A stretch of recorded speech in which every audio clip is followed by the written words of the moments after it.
Kimani Ichung'wah, kama wewe ni mwanaume, kama wewe ni mwanaume ambaye ako na makende mbili, wachana na bibi ya Rigathi Gachagua, kabiliana na Rigathi Gachagua mwenyewe.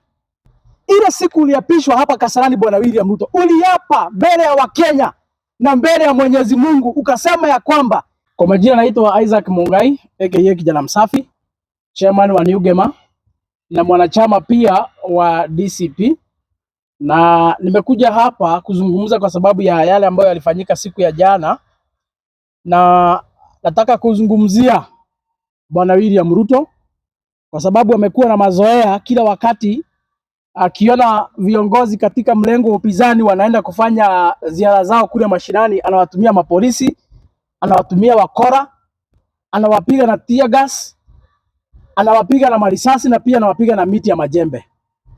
Na mimi nataka niambie William Ruto, hii huku si Uganda, hii ni Kenya. Na nchi ya Kenya ni nchi ambayo iko na sheria, ni nchi ambayo tuko na uhuru na demokrasia. Na wewe kama rais haukuapishwa na notebook, haukuapishwa na Biblia peke yake, uliapishwa pia na katiba ya nchi hii, ile ambayo unafaa kutumia, ile ambayo unafaa kufuatilia ukiongoza kama kiongozi wa taifa. Na kwa hivyo nikuambia William Ruto, siku tulikuwa tunafanya campaign hapa 2022, nilisikia ukilia juu ya magari ukiambia Uhuru Kenyatta ya kwamba asikuue na asiue watoto wako, na nikasikia ukimwambia kwamba asitumie askari kufanya mambo ya campaign.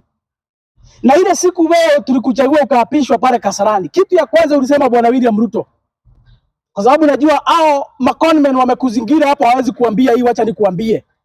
Ile siku uliapishwa hapa Kasarani bwana William Ruto, uliapa mbele ya Wakenya na mbele ya Mwenyezi Mungu, ukasema ya kwamba hautatumia siku ingine askari kufanya mambo ya siasa. Ukasema ya kwamba hautatumia idara ya polisi ama idara ya upelelezi ama EACC kufanya ama kupanga mambo yako ya siasa.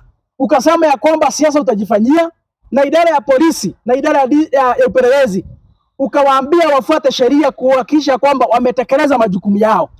Na hiyo siku ukasema ya kwamba wewe kama rais umeamrisha wapatiwe bajeti yao wenyewe, kama idara ya polisi wajisimamie, ili wasitegemee ofisi ya rais kuenda kutekeleza majukumu yao kama walinda usalama. Mimi leo nasikitika bwana William Ruto, na kila siku kiona tukizungumza ile mambo tunakuambia hapa ni ile tu mambo ambayo ulituahidi na umeshindwa kutekeleza. Hakuna siku tumekuambia jambo ambalo ni jambo mgeni. Hakuna siku tumekuambia kitu ambacho haukutuahidi. Kila siku tukiongea ile mambo tunazungumzia bwana William Ruto, sisi tunakukumbusha tu ile mambo iliahidi wa Kenya. Sisi hatuongei Kifaransa, sisi hatuongei mambo ati ni mambo ambayo hayaeleweki. Sisi si kisirani tuko naye, sisi sio chuki tuko naye. Kila siku tukiongea tunakukumbusha ile mambo uliahidi wa Kenya kwamba utatekeleza. Kwa hivyo nikwambie, mahali imefika, umezoea sana viongozi wa upinzani. Siku Cleophas Malala ambaye ni deputy party leader wa chama cha DCP walienda kufanya mkutano kule Kakamega wakiwa na Senator Karongo na Senator Medho, uliwatumia maaskari wakapigwa tear gas, na hakuna makosa walikuwa wamefanya, kwa sababu kila Mkenya katika nchi hii ako na uhuru na haki ya kutembea katika kila kijiji. Hakuna mtu anafaa kuzuiwa kutoka kijiji hii kwenda kijiji kingine. Lakini hiyo siku uliwapiga tear gas tukanyamaza. Siku the opposition principles wamekuwa na mkutano hapa huko Western, mkawapangia jama, mkatumu wakoro wakapigwa na mawe. Siku Medho walikuwa wanajaribu kuingia Nakuru Jumapili ambayo imepita wakiwa na viongozi wa DCP, mkawafungia barabara, mkawapiga na tear gas, mkawapiga marisasi. Hamkuwa mnataka waingie kule Nakuru. Jana pia tumeona wanajaribu kukuja huku Murang'a, wanajaribu kuingia katika masoko waongea na wananchi, mnawazuia, mnawatumia mapolisi, mnatuma maguns wakiwa na miti ya majembe, mnafunga barabara, mnamwaga mawe na mnawapiga marisasi. Mimi nataka niambie William Ruto, hata kama hauna ubinadamu, hata kama hauna utu, hata kama uko na kifua kubwa kwa sababu wewe ndiye rais na uko na maaskari, nikukumbushe tulikuwa na mtu ambaye alikuwa anaitwa Moi.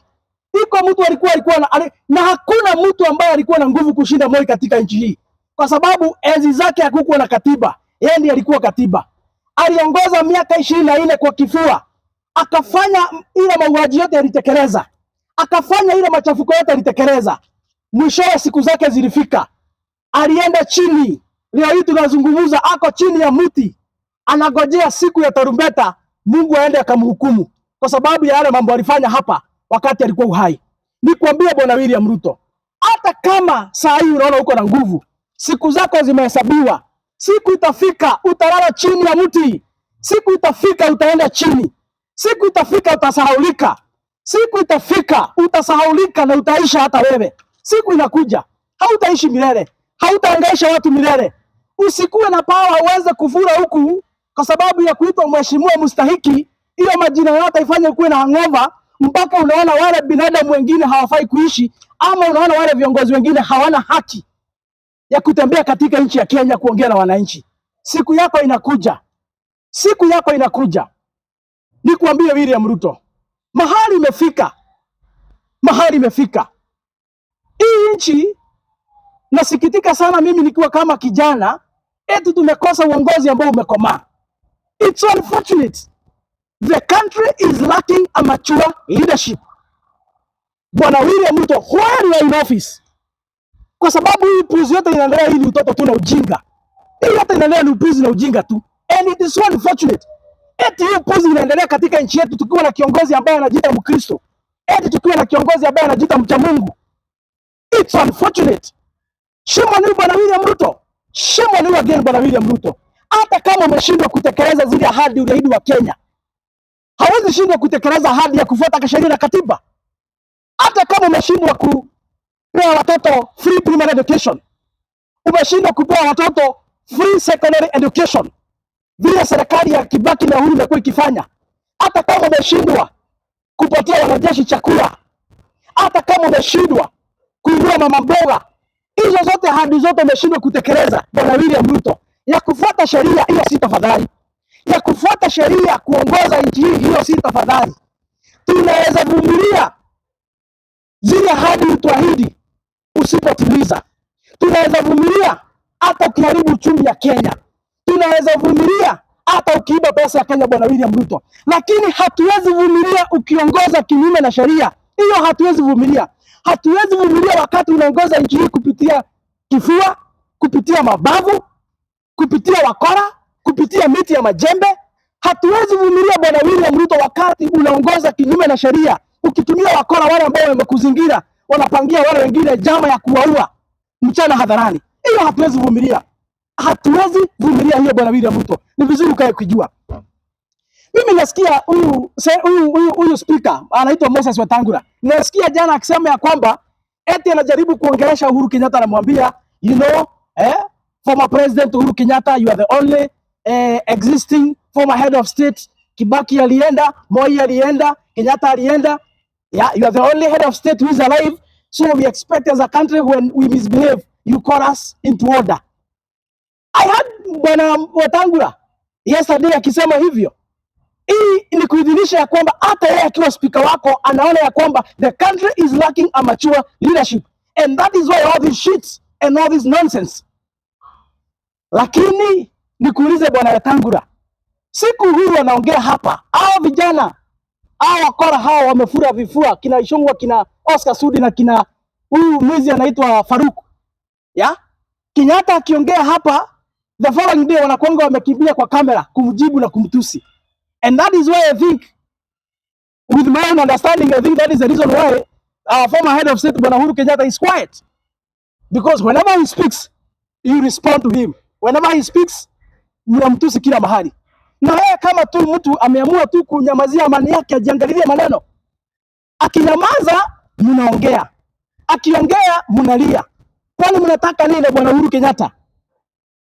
Lakini cha muhimu ni kwamba Speaker Moses Wetangula umekubali ya kwamba the country is lacking a mature leadership, and it is so unfortunate that the country is lacking a mature leadership when the man in office calls himself a Christian. When a man in office anajitanga mcha Mungu. It's so unfortunate Bwana William Ruto. Hatukufikiria tutafika mahali kama hapa kama taifa. Nchi imekuwa ni kama tu inaongozwa na wakora. You wake up one morning, unaenda kwa barabara, unapata wakora wako na miti ya majembe, wamechanganyika na askari, wanazuia watu kupita. Hiyo ni nini? What is that? What is that? Nchi iko na demokrasia, nchi iko na uhuru, nchi iko na katiba ile ambayo inafaa kufuatiliwa kuongoza. What is that? Shame on you Bwana William Ruto. Na vile nimekuambia, hatuwezi vumilia ukivunja sheria. Hii ingine yote tunaweza vumilia. Ya, pimia sisi hewa kabisa. Haribu chumi kabisa. Wacha tulipe hata school fees na kila kitu. Lakini kutumia kifua kuongoza taifa, kugeuka sheria zile ambazo zina protect binadamu, hiyo ni kitu ambacho hatuwezi vumilia hata kwa dakika moja. Kwa hivyo sheria lazima utafuata. Niambie hawa wakora. Kwa sababu nimesikia huyu jamaa anaitwa Faruku akisema ya kwamba Rigathi Gachagua ameenda kule Marekani, eti alienda kupika chai na mandazi huko. Mimi nataka niambie Faruku, kama iko mtu hafai ku address Rigathi Gachagua nchi ni wewe. Kwa sababu wewe kutoka uzaliwe maisha yako yote umeishi ukibebea William Ruto choo. Kazi yako ni kuonyesha William Ruto mahali atajisaidia. Hakuna kazi nyingine ushaifanya katika nchi hii. Hakuna mtu haujasaidia anything katika nchi hii. Wewe hauna audacity ya kuongelesha Rigathi Gachagua, a former deputy president, mtu ambaye anafuata na Wakenya mamilioni. Unasema sijui, unajaribu kumdunisha hata ukisema sijui ameenda US kupika chai na mandazi. Heri Rigathi Gachagua ako na Wakenya mamilioni wanamwamini, ako na Wakenya mamilioni wanamfuata. Heri Rigathi Gachagua ni kiongozi anaheshimika katika nchi hii na nje ya nchi hii. Wewe hakuna kitu ambacho ushaitekeleza katika nchi hii hata moja, isipokuwa kuonyesha William Ruto mahali atasimama kujisaidia ukiwa kama msaidizi wake. Na niambia William Ruto, hii shida zote unaona zikikufuata hapa, it is because you are taking your advice from these academic drafts, the primary dropouts. Watu kama Oscar Sudi na kina watu kama Faruku, mtu amefika class 3 term 1, hiyo ni class 2. Hao ndio wanakuja ku advise hapo, and that is why wanakuambia masomo si ya maana, wacha wazazi wajilipie. Because I can tell it for sure, wale ambao wali advise William Ruto aache kulipa capitation ya shule, si waziri hata mmoja, not even his senior advisors, but Faruku Kibet and Oscar Sudi. Hao ndio walimu advise hii maneno ya kulipia watoto shule, wacha naye, wacha wazazi wajilipie, kwa sababu wao hawakusoma na hawajui maana ya shule. Kama mtu alifika class 3 na amepata nafasi ya serikali kuiba pesa yote, overnight amekuwa tajiri, anazunguka kwa maklabu usiku na wanawake, huyo mtu atajua maana ya masomo kweli? Kama mtu alifika class 5 na amepata nafasi ya kubebea rais choo, kila siku anapitia kwa red carpet akitusi watu, huyo mtu hawezi jua maana ya shule, kwa sababu akili yake inamwambia alifika class 3 lakini amepata nafasi ya kukua karibu na power, so hawezi jua maana ya shule. Hao ndio wale watu ambao wanashauri Bwana William Ruto. Na ndio maana leo hii Kenya inakaa huribao ambaye haina mguu moja. Hata ukijaribu kuisukuma haiwezi sukumika. Kenya inakaa huribao haina mguu moja. Hata ukijaribu kuisukuma haiwezi sukumika. Kwa sababu wale ambao wanashauri rais ni watu ambao hawana mbele, hawana nyuma. Na niambia Oscar Sudi, hii matusi unajaribu kila siku hapa, unatusi viongozi wetu kama kina Rigiji. Nikwambie sisi hatuwezi kuheshimu. Wale watu Bwana Sudi unaweza uzia uoga, ni wale tu malaya kwa klabu, wenye unanunulia pombe. Hao tu ndio wanaweza fikiria ni mtu wa maana wa kutii. Sisi hatuwezi kuogopa ama kuheshimu. Sisi hatuwezi kuheshimu, wewe ni mkora tu wa kawaida. Isipokuwa tu ni nafasi umepata hapo ya kupanga ukora hapo, ukarabati yako ya wizi, ya mumeoshaosha pesa hapo kwa serikali, umepata tu pesa kidogo, unafikiri uko na akili mingi. Sisi hakuna akili uko naye. Hakuna akili uko naye. Ungekuwa na akili, ungeshauri Bwana William Ruto jinsi ya kuongoza taifa vile ambavyo inatakikana. Nini ndio mlimdanganyia hapo? Mkamwambia fukuze Rigathi Gachagua kwa serikali. Sasa hii naona mnalia. Mnalia. Sasa hii mnalia kila mahali. Ya? Sasa hii mnalia, mnajuta kila mahali. Mkisema ya kwamba eti hata heri mngekaa naye kwa sababu yule mlishikana naye ile Amolo Odinga ni mkora. Sasa hii ndio mnajua ni mkora. Tapeli wenu kabisa. Na mimi nafurahia vile mnapigana vichwa. Kuna nani? Kuna nani kabisa, hata mkitaka kumalizane. Kuna nani kabisa? Ya duniani ni hapa hapa. Mliungana nyinyi wakora wote, watu wa ODM na watu wa Kenya Kwanza. Mkaungana mchana wazi uko bunge na uko senate, tusi Rigathi Gachagua the whole day, mkamuibisha katika dunia mzima na mkamtoa kwa kiti bila kutumia sheria. Hivyo mlikuwa mnafurahia huko mkirukaruka mkinua manguo huko kwa sababu ya furaha mwafukuza Rigathi Gachagua. Leo hii mfurahia hivyo mkikurana. Naona mnakurana nani kabisa. Mkitaka kumalizana mmalizane. Nasikia watu ODM wanaongea hii, watu wa Kenya Kwanza wanaongea hii. Kuna nani piganeni vichwa kabisa. Mkitaka kuisha muisha nyinyi wote.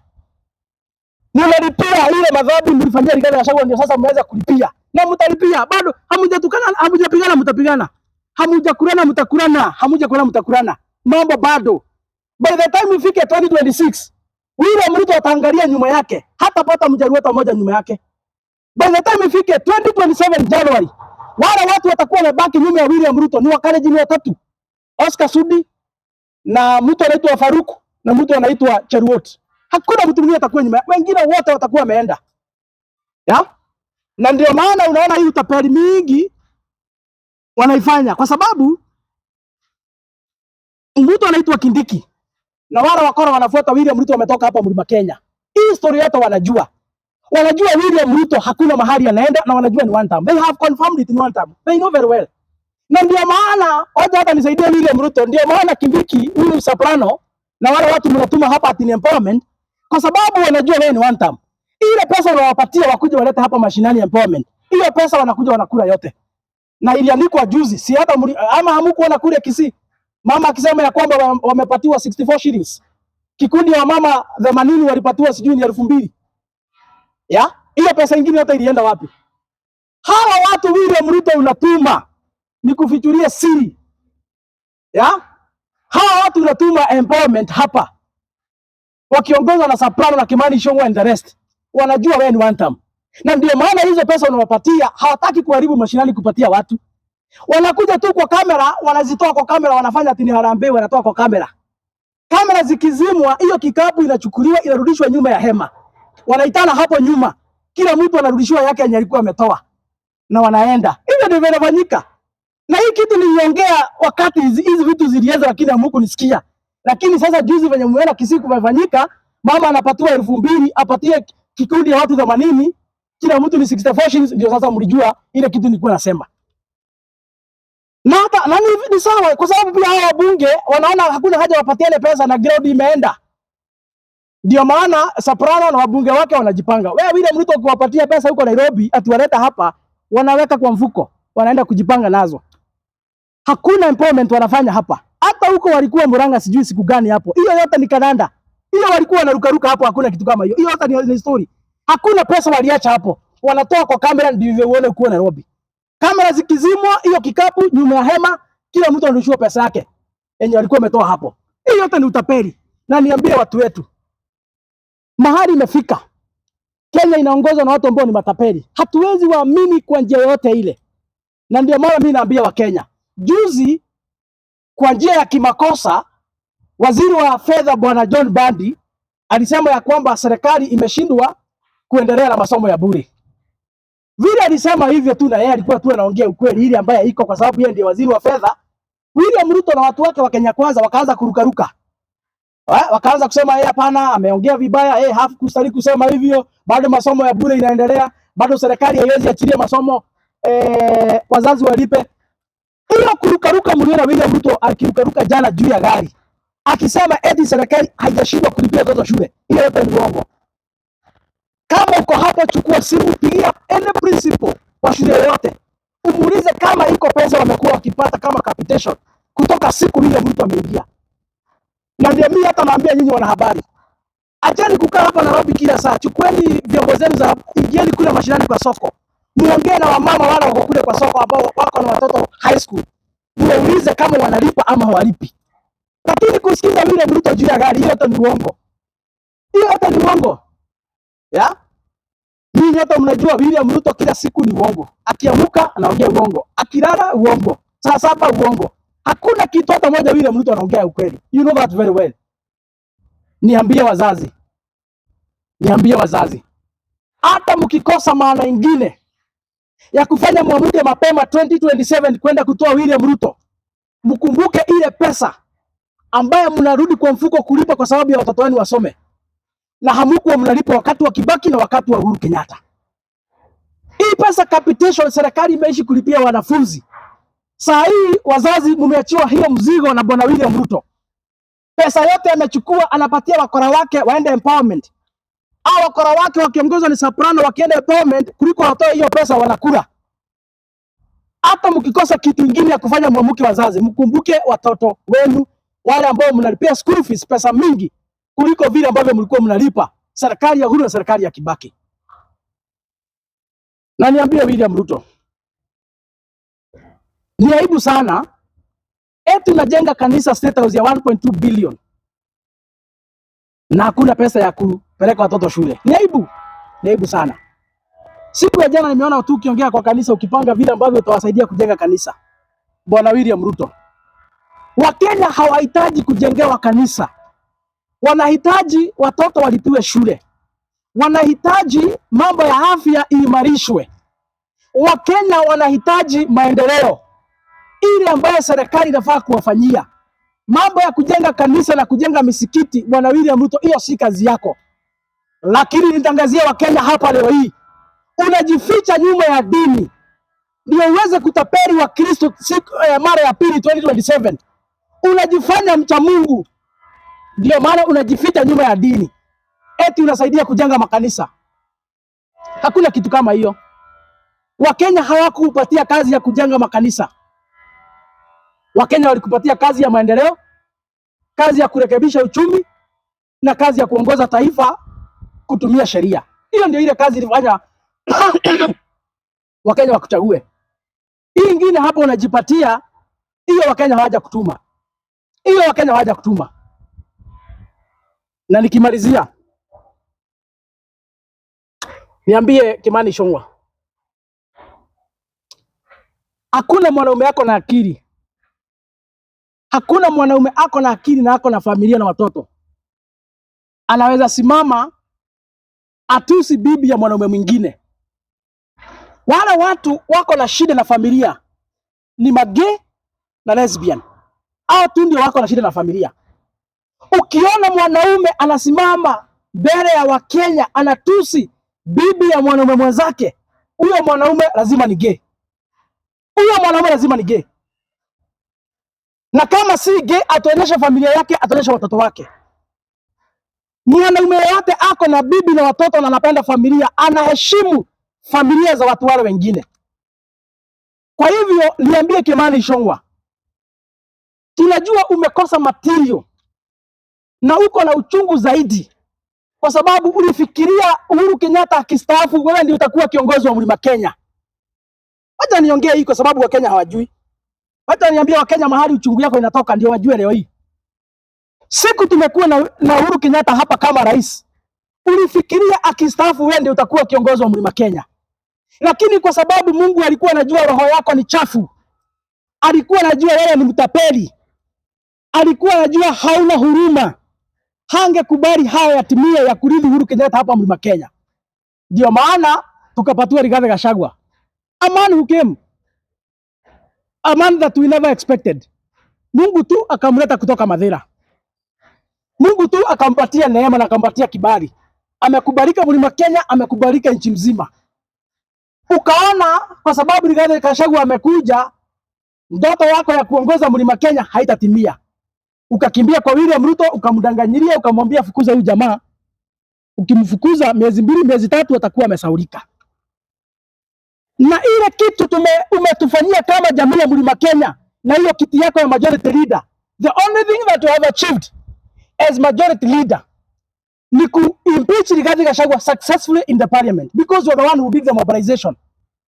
Hiyo tu ndio ile kitu ambayo umeachieve kama majority leader, ukamtoa kwa kiti. Baada ya kumtoa kwa kiti, hakuisha vile ambavyo ulikuwa unafikiria taisha. Neema ya Mungu imemchukua, sasa hii anakubalika Kenya mzima, dunia mzima inamsikiza. Bado uchungu karibu inakuua.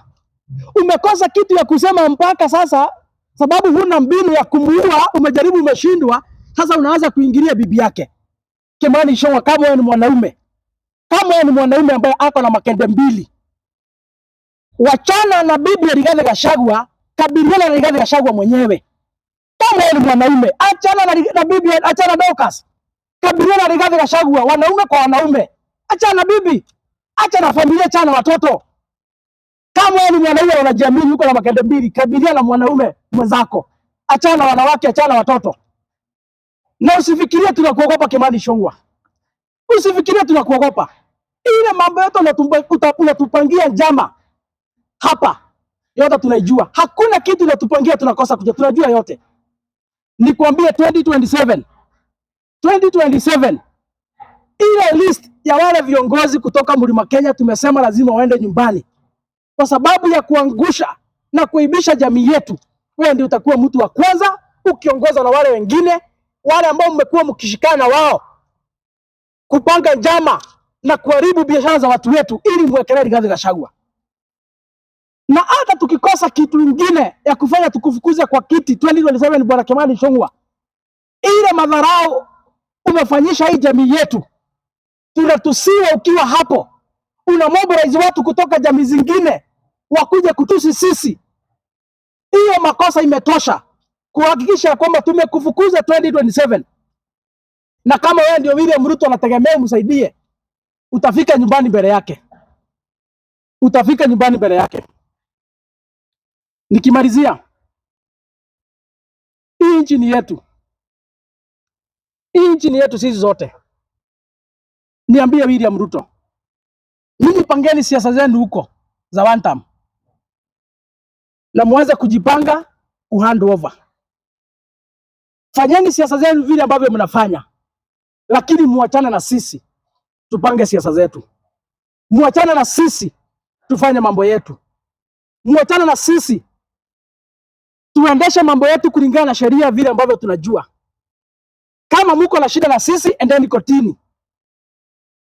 Lakini hii maneno ya kutuchokoza kila wakati, hii maneno ya kututumia wakora kila wakati, nataka niwaambie, hakuna mtu ako na monopoly ya kupanga ukora. Hakuna mtu ako na monopoly ya kupanga uhalifu. Kama ni mambo ya kupangiana, hata sisi sio watoto, tunajua kupanga bado. Tunajua kupanga. Kama ni mambo ya kupangiana, hata sisi tunajua kupanga. Lakini kwa sababu sisi tuko na heshima na Wakenya, kwa sababu sisi tuko na heshima na sheria, hatutaki kuingia katika hiyo barabara ya kupangiana mambo ya uhalifu, mambo ya uchafu. Muachane na sisi, tufanye siasa zetu, nyinyi pangeni. Tuko na IBC na tuko na mahakama. William Ruto, lead your team, mujipange.